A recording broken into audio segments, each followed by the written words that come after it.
تقدیر کے بارے میں لوگوں میں بہت سی غلط فہمیاں ہیں اور کبھی اس کو صحیح طریقے سے بیان نہیں کیا گیا۔ تقدیر کیا ہے؟ سرکار نے اس کے اوپر اس موضوع پر کرم فرمایا ہے۔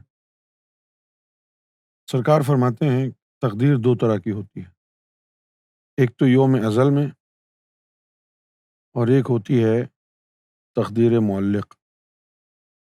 معلق کا مطلب ہوتا ہے انگریزی میں سسپینشن، یعنی تقدیر ازل جو ہے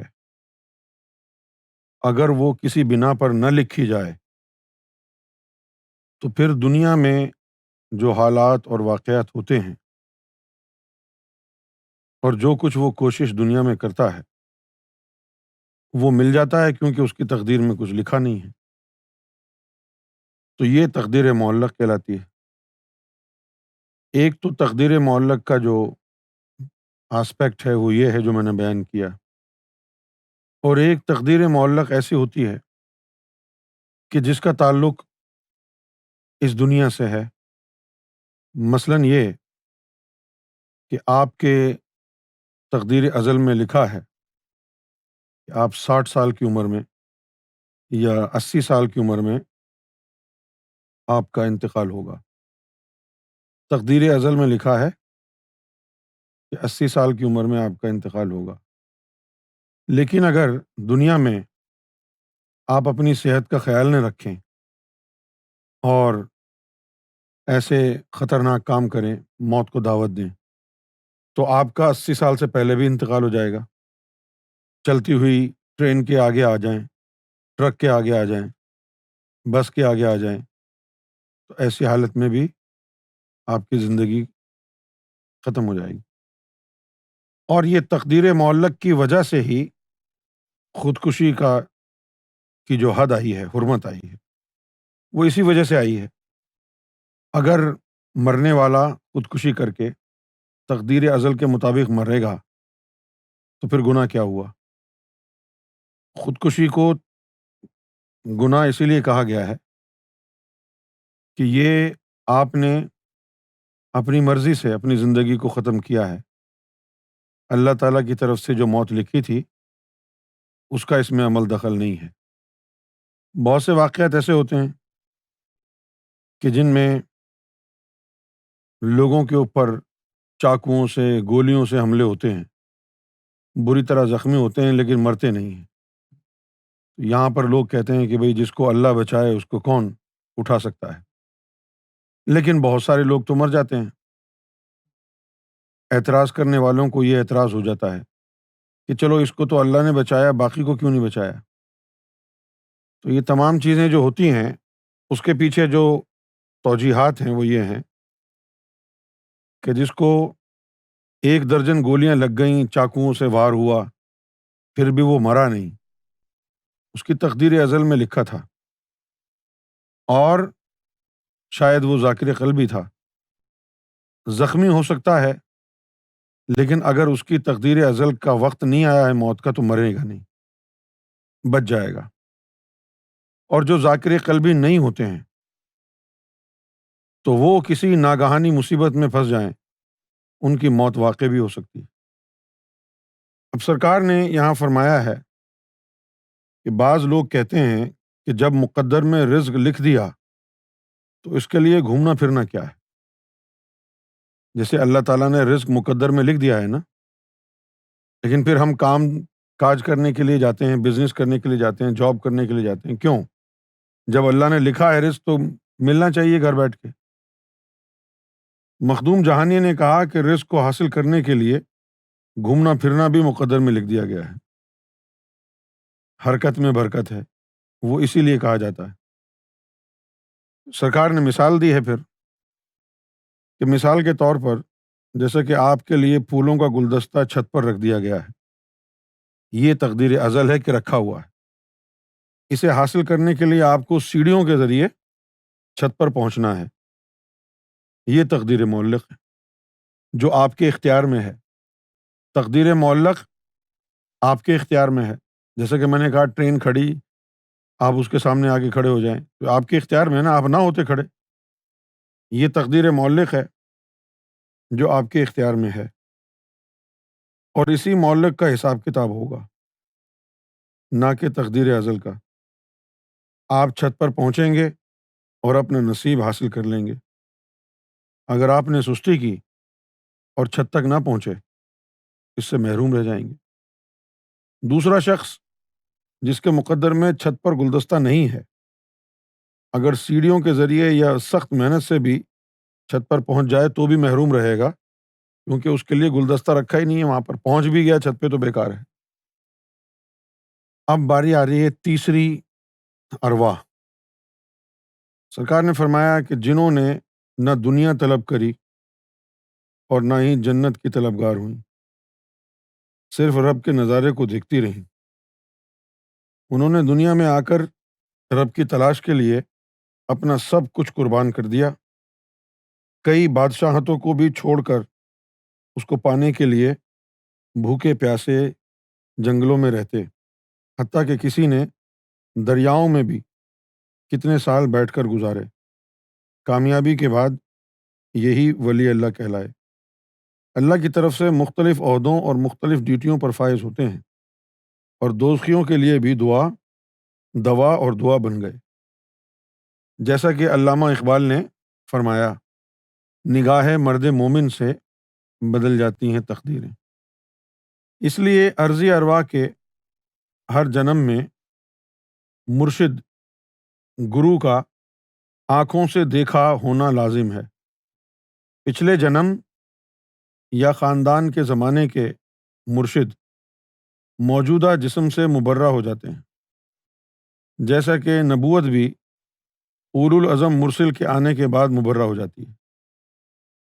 جیسا کہ موسیٰ کلیم اللہ اولو العزم تھے، ان کے بعد جتنے بھی نبی آئے، عیسیٰ روح اللہ کے آنے کے بعد ان کا دین بھی کالعدم قرار دیا گیا، اور عیسیٰ روح اللہ سے حضور پاک تک جتنے بھی نبی خطۂ عرب کے علاوہ آئے، وہ حضور پاک کے آنے کے بعد سب کالعدم قرار دیے گئے، لیکن اولو العزم مرسل کے دین کا سلسلہ جاری رہا اور آج تک جاری ہے، جس میں آدم صفی اللہ، ابراہیم خلیل اللہ، موسیٰ کلیم اللہ، عیسیٰ روح اللہ اور محمد رسول اللہ ہیں، اور ہر ولی ان کے نقش قدم پر ہے، کیونکہ انسان کے اندر سینے کے پانچوں لطائف کا تعلق 5 رسولوں سے ہے، اس وجہ سے ان کی نبوت اور فیض روحانی قیامت تک رہے گا۔ اور یہ جو کہتے ہیں کہ بغیر کلمہ پڑھے کوئی جنت میں نہیں جائے گا، اس کا مقصد کسی ایک نبی کا کلمہ نہیں ہے، بلکہ کسی بھی اولو العزم نبی کے دین اور کلمے کی طرف اشارہ ہے۔ تبھی حضور پاک نے فرمایا بھی تھا کہ میں ان اولو العزم مرسل کی کتابوں یا دین کو جھٹلانے کے لیے نہیں آیا، بلکہ اصلاح کے لیے آیا ہوں، یعنی جو کتابوں میں رد و بدل ہو گیا تھا۔ آدم صفی اللہ کا سلسلہ اب بھی جاری ہے۔ جو لوگ صرف ذکر قلبی میں ہیں، رب کے نام پر گریہ زاری اور عاجزی رکھتے ہیں، توبہ کرتے ہیں، گناہوں سے بچنے کی کوشش کرتے ہیں، یہی ابتدائی دین، ابتدائی نبوت اور ابتدائی عبادت تھی۔ غوث یا ہر ولی کا قدم کسی نبی کے قدم پر ہوتا ہے، اور ان کا قدم آدم صفی اللہ کے قدم پر ہے۔ مجدد الافسانی نے کہا کہ میرا قدم موسوی ہے، جبکہ قلندروں کا ایک سلسلہ عیسوی ہے۔ شیخ عبد القادر جیلانی محمدی مشرب سے تعلق رکھتے ہیں۔ کے بعد ہیڈنگ ہے سوچ تو ذرا تو کس آدم کی اولاد میں سے ہے۔ کچھ الہامی کتابوں میں لکھا ہے اس دنیا میں 14,000 آدم آ چکے ہیں، اور کسی نے کہا کہ آدم صفی اللہ 14واں اور آخری آدم ہے۔ اس دنیا میں واقعی بہت سے آدم ہوئے۔ جب صفی اللہ کو مٹی سے بنایا جا رہا تھا فرشتوں نے کہا تھا کہ یہ بھی دنیا میں جا کر دنگا فساد کرے گا، یعنی مطلب یہ ہوا کہ فرشتے پہلے والے آدموں کے حالات سے باخبر تھے، ورنہ انہیں کیا خبر کہ اللہ کیا بنا رہا ہے، اور یہ جا کر کیا کرے گا؟ لوح محفوظ میں مختلف زبانیں، مختلف کلمے، مختلف جنتر منتر، مختلف اللہ کے نام، مختلف صورتیں، حتیٰ کہ جادو کا عمل بھی درج ہے جو کہ ہاروت ماروت دو فرشتوں نے لوگوں کو سکھایا تھا، اور بطور سزا وہ دونوں فرشتے مصر کے ایک شہر بابل کے کنویں میں الٹے لٹکے ہوئے ہیں۔ ہر آدم کو کوئی زبان سکھائی، پھر ان کی قوم میں نبیوں کو ہدایت کے لیے بھیجا، تبھی کہتے ہیں کہ دنیا میں 1.25 نبی آئے، جبکہ آدم صفی اللہ کو آئے ہوئے 6000 سال ہوئے ہیں۔ اگر ہر سال ایک نبی آتا تو 6000 ہی ہوتے۔ کچھ عرصے بعد ان اقوام کو ان کی نافرمانی کی وجہ سے تباہ کیا، جیسے کہ آثار قدیمہ کے شہروں کا بعد میں نمودار ہونا اور وہاں کی لکھی ہوئی زبانوں کو کسی کا بھی نہ سمجھنا، اور کسی قوم کو پانی کے ذریعے غرق کیا، اور ان میں سے نوح طوفان کی طرح کچھ افراد ان خطوں میں بچ بھی گئے۔ آخر میں صفی اللہ کو ان سب سے بہتر بنا کر عرب میں بھیجا گیا، اور بڑے بڑے نبی بھی اس آدم کی اولاد سے پیدا ہوئے۔ مختلف آدموں کی مختلف زبانیں ان کی بچی ہوئی قوموں میں رہیں۔ جب آخری آدم آئے تو ان کو سریانی زبان سکھائی گئی۔ جب آپ کی اولاد نے دور دراز کی سیاحت کی تو پہلے والی قوموں سے بھی ملاقات ہوئی، اور کسی نے اچھی جگہ یا سبزہ دیکھ کر ان کے ساتھ ہی بود و باش اختیار کر لی۔ عرب میں سریانی ہی بولی جاتی تھی، پھر یہ اقوام کے میل جول سے عربی، فارسی، لاطینی، سنسکرت وغیرہ سے ہوتی ہوئی انگریزی سے جا ملی۔ مختلف جزیروں میں مختلف آدموں کی اولاد مقیم تھی۔ ان میں سے ایک خانہ بدوش بھی آدم تھا جس کی اولاد آج بھی موجود ہے، اور جس کے ذریعے مختلف قومیں دریافت ہوئیں۔ سمندر پار کے جزیروں والی قومیں ایک دوسرے سے بے خبر تھیں۔ اتنے دور دراز سمندری سفر نہ تو گھوڑوں سے کیا جا سکتا تھا اور نہ ہی چبو والی کشتیاں پہنچا سکتی تھی۔ کولمبس مشینی سمندری جہاز بنانے میں کامیاب ہوا، جس کے ذریعے وہ پہلا شخص تھا جو امریکہ کے خطے کو پہنچا۔ کنارے پر لوگوں کو دیکھا جو سرخ تھے، اس نے سمجھا اور کہا شاید انڈیا آ گیا ہے اور وہ انڈین ہے۔ تب ہی اس قوم کو ریڈ انڈینز کہتے ہیں، جو نارتھ ڈکوٹا کی ریاست میں اب بھی موجود ہے۔ ریڈ انڈین کے ایک قبیلے کے سردار سے پوچھا کہ آپ کا آدم کون ہے؟ اس نے جواب دیا کہ ہمارے مذہب کے مطابق ہمارا آدم ایشیا میں ہے، جس کی بیوی کا نام ہوا ہے، لیکن ہماری تاریخ کے مطابق ہمارا آدم ساؤتھ ڈکوٹا کی ایک پہاڑی سے آیا تھا۔ اس پہاڑی کی نشاندہی اب بھی موجود ہے۔ لوگ کہتے ہیں کہ انگریز اور امریکن ٹھنڈے موسم کی وجہ سے گورے ہیں، لیکن ایسا نہیں ہے۔ کسی کالے آدم کی نسل بھی ان خطوں میں قدیمی موجود ہے، وہ آج تک گورے نہ ہو سکے۔ یہی وجہ ہے کہ انسانوں کے رنگ، حلیے، مزاج، دماغ، زبانیں، خوراک ایک دوسرے سے مختلف۔ آدم صفی اللہ کی اولاد کا سلسلہ وسط ایشیا تک ہی رہا۔ یہی وجہ ہے کہ وسط ایشیا والوں کے حلیے ایک دوسرے سے ملتے ہیں۔ کہتے ہیں کہ آدم صفی اللہ یعنی شنکر جی سری لنکا میں اترے، پھر وہاں سے عرب پہنچے، اور اس کے بعد آپ عرب میں ہی رہے، اور سرزمین عرب میں ہی آپ کی قبر موجود ہے۔ تو پھر سری لنکا میں آپ کے اترنے اور قدموں کی نشاندہی کس نے کی، جو ابھی تک محفوظ ہے؟ اس کا مقصد ہے آپ سے پہلے ہی وہاں کوئی قبیلہ تھا۔ جو قومیں ختم کر دی گئی ہیں ان پر نبوت اور ولایت بھی ختم ہو گئی۔ اور باقی ماندہ لوگ ان ہستیوں سے محروم ہو کر کچھ عرصے بعد بھٹک گئے۔ جوں جوں یہ خطے دریافت ہوتے گئے، ایشیا سے ولی پہنچتے گئے اور اپنے اپنے مذاہب کی تعلیم دیتے رہے، اور آج سب خطوں میں ایشیائی دین پھیل گیا۔ عیسیٰ یروشلم، موسیٰ بیت المقدس، حضور پاک مکہ، جبکہ نوح اور ابراہیم کا تعلق بھی عرب سے ہی تھا۔ کچھ نسلیں عذابوں سے تباہ ہو گئیں، کچھ کی شکلیں ریچھ بندروں کی طرح ہو گئیں، کچھ رہے سہے لوگ خوفزدہ ہو کر رب کی طرف مائل ہوئے، اور کچھ رب کو قہار سمجھ کر اس سے متنفر ہو گئے اور اس کے کسی بھی قسم کے حکم کی نافرمانی کی، اور کہنے لگے کہ رب وغیرہ کچھ بھی نہیں، انسان ایک کیڑا ہے، دوزخ بہشت بنی بنائی باتیں ہیں۔ موسیٰ کے زمانے میں بھی جو قوم بندر بن گئی تھی، انہوں نے یورپ کا رخ کیا تھا۔ اس وقت کی حاملہ ماؤں نے بعد میں بندریاں ہونے کی صورت میں بھی جنم انسانی دیا۔ وہ قوم اب بھی موجود ہے۔ وہ خود کہتے ہیں کہ ہم بندر کی اولاد میں سے ہیں۔ جو قوم ریچھ کی شکل میں تبدیل ہوئی تھی، انہوں نے افریقہ کے جنگلوں کی طرف رخ کر لیا۔ اس وقت کی حاملہ ماؤں کے پیٹ میں تو انسانی بچے تھے، جن کے ذریعے بعد میں نسل چلی، کہتے ہیں۔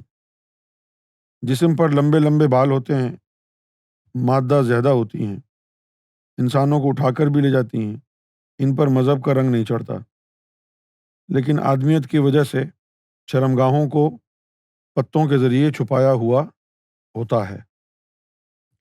کسی اور آدم کو کسی غلطی کی وجہ سے 1000 سال کی سزا ملی تھی، اسے سانپ کی شکل میں تبدیل کر دیا گیا تھا۔ اب اس کی بچی ہوئی قوم، جو ایک خاص قسم کے سانپ کے روپ میں ہے، جنم کے 1000 سال بعد انسان بھی بن جاتی ہے۔ اسے روحا کہتے ہیں۔ تاریخ میں ہے کہ ایک دن سکندر اعظم شکار کے لیے کسی جنگل سے گزرا، دیکھا کہ ایک خوبصورت عورت رو رہی ہے۔ پوچھنے پر اس نے بتایا کہ میں چین کی شہزادی ہوں، اپنے شوہر کے ہمراہ شکار کو نکلے تھے، لیکن شوہر کو شیر کھا گیا، میں اب تنہا رہ گئی ہوں۔ سکندر نے کہا کہ میرے ساتھ آؤ، میں تمہیں واپس چین بھجوا دوں گا۔ عورت نے کہا شوہر تو مر گیا، میں اب واپس جا کر کیا منہ دکھاؤں گی۔ سکندر اسے گھر لے آیا اور اس سے شادی کر لی۔ کچھ مہینوں بعد سکندر کے پیٹ میں درد شروع ہو گیا۔ ہر قسم کا علاج کرایا، مگر کوئی آفاقہ نہ ہوا۔ درد بڑھتا گیا، حکیم عاجز آ گئے۔ ایک سپیرا بھی سکندر کے علاج کے لیے آیا۔ اس نے سکندر کو علیحدہ بلوا کر کہا، میں آپ کا علاج کر سکتا ہوں، لیکن میری کچھ شرطیں ہیں۔ اگر چند ہی دنوں میں میرے علاج سے شفا نہ ہوئی تو بے شک مجھے قتل کرا دینا۔ آج کی رات کھچڑی پکاؤ، نمک ذرا زیادہ ہو، دونوں میاں بیوی پیٹ بھر کر کھاؤ۔ کمرے کو اندر سے تالا لگاؤ کہ دونوں میں سے کوئی باہر نہ جا سکے۔ تم کو سونا نہیں، لیکن بیوی کو ایسا لگے کہ تم سو رہے ہو۔ پانی کا قطرہ بھی اندر موجود نہ ہو۔ سکندر نے ایسا ہی کیا۔ رات کے کسی وقت بیوی کو پیاس لگی، دیکھا پانی کا برتن خالی ہے۔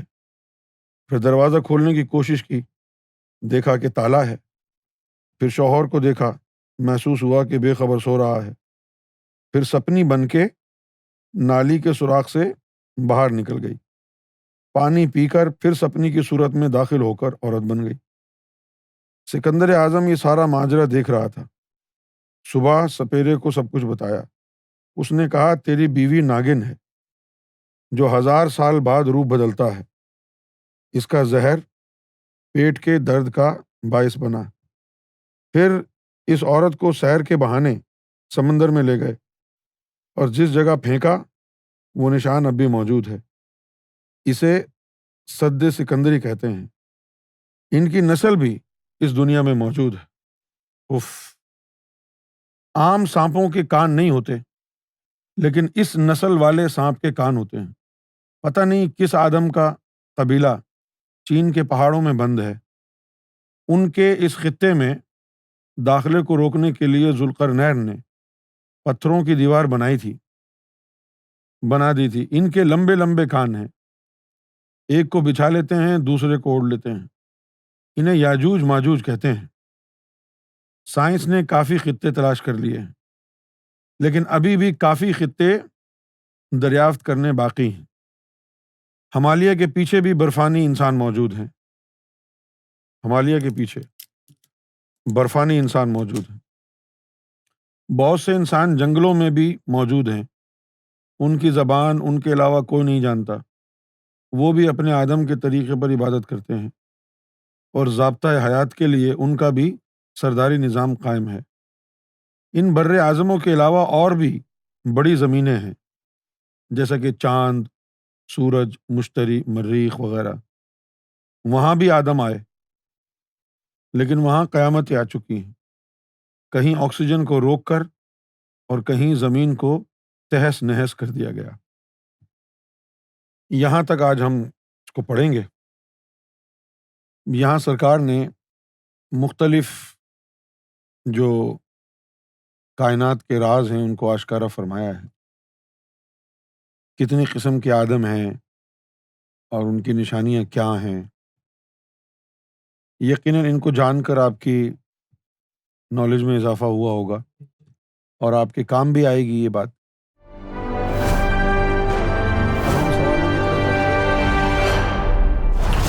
TV, bringing light, love, and peace in your life.